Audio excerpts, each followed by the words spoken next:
Colours के serial सरू में जल्द ही सरू और वेद शादी के बंधन में बंधने वाले हैं और ऐसे में मिलाई जा रही हैं इनकी कुंडलियां। असल में यहाँ पर भी हो गई थी गड़बड़ जब सरू की कुंडली बदल दी गई थी, लेकिन अब सरू की असली कुंडली मिल गई है और फिर एक बार मिलाई जाएंगी कुंडलियां। असल में तारा तो नहीं चाहती कि वेद से सरू की शादी हो, इसीलिए वो कोई ना कोई बहाना ढूंढ रही है इनकी शादी तुड़वाने का, लेकिन ऐसा हो नहीं पा रहा। आपने न्यूज़ देखा? मैंने कहा था ना आपको कि मेरी और सरू की कुंडली में कोई प्रॉब्लम नहीं है। इनफैक्ट सरू ने तो मेरा नाम वहाँ से हटवाया। सी आई टोल्ड यू। अब तो सब ठीक हो गया, प्लीज कुछ प्लीज। क्या ठीक हो गया? सिर्फ इल्जाम हटा है। सरू की कुंडली का दोष अब भी वही है।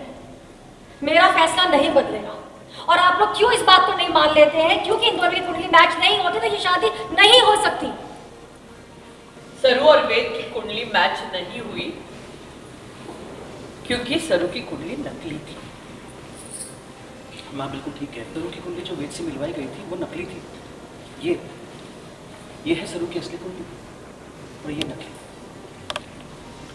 चंद्रकांत के हाथ में कुंडली थी, वो सरू की असली कुंडली है। How can you do this with me? Wait. बेटा, जो हो गया सो जा। लेकिन अच्छी बात यह है कि सारी बातें सच सामने आ गया और असली कुंडली मिल गया। कहाँ मिली? अभी वेद की कुंडली इसकी कुंडली से कहाँ मिली? मिलानी बाकी है। एक दूसरे को दिल की बात बता चुके हैं, सगाई भी हो चुकी है, बहुत फ़न में सगाई हुई है, एकदम मज़ा आ गया। उसके बाद अभी ऑब्वियसली तारा जी को बिल्कुल भी सरू पसंद नहीं है, तो उर्मिला जी भी आग में घी डाल रही है। उर्मिला जी, कामिनी जी और अनिका कि तुम लोग कुंडली मिलवा के देखो, ये करके देखो, डीएनए टेस्ट करो, ये सब करो। तो वो ट्राई कर रही है कि कैसे भी करके सरू की सच्चाई बाहर आ जाए। तो जब कुंडली मिलवाते हैं तो कामिनी जी सरू की कुंडली एक्सचेंज कर देती है गलत कुंडली के साथ। तब टर्न्स आउट कि सरू और वेद की कुंडली मिल ही नहीं रही है, बिल्कुल मिसमैच है। और सरू के वजह से, सरू की कुंडली के दोषों के वजह से वेद सा के जान को भी खतरा हो सकता है। तो इस बात से फिर तारा जी बहुत नाराज़ हो चुकी है और वो कह रही है कि जब तक ये शादी नहीं टूटेगी मैं तो अन्न और जल का एक बूंद भी मैं नहीं पीऊँगी, पानी की एक कुछ निवाला भी नहीं खाऊंगी मैं खाने का। तो वो अन्न जल त्याग कर देती है।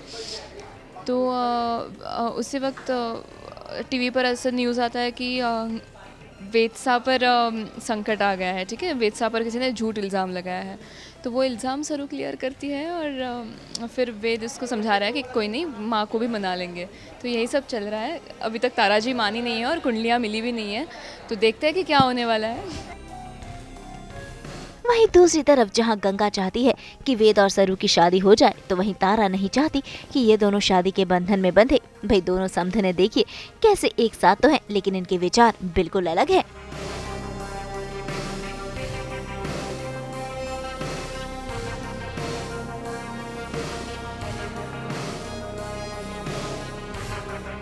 समदन जी बताइए आप।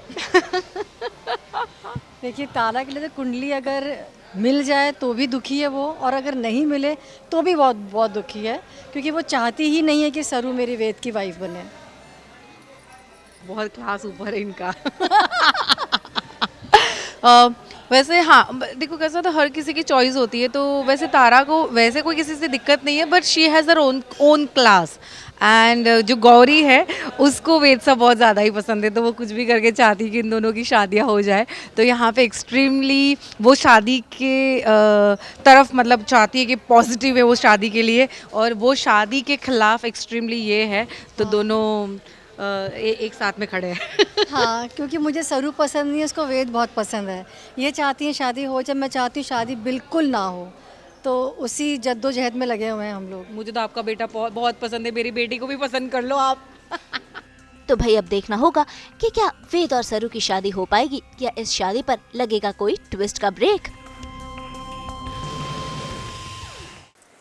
जय माँ दुर्गा। आप सभी को दुर्गा अष्टमी की बहुत बहुत शुभकामनाएं। हम तो लेकर ही आते हैं आपके लिए 24/7 एंटरटेनमेंट के रंग। तो अगर आपको ये वीडियो पसंद आया है, आप इसे लाइक करें, कमेंट देके अपनी राय ज़रूर दें। ऐसे ही एक्सक्लूसिव कंटेंट के लिए हमारे चैनल को सब्सक्राइब ज़रूर करें। और हाँ, व्हाट्सएप पर जाकर वहाँ भी हमारे चैनल को फॉलो कीजिए ताकि आप ना मिस करें एंटरटेनमेंट का कोई भी अपडेट। नाम तो अब सब जानते ही हैं, सास बहू और बेटियाँ।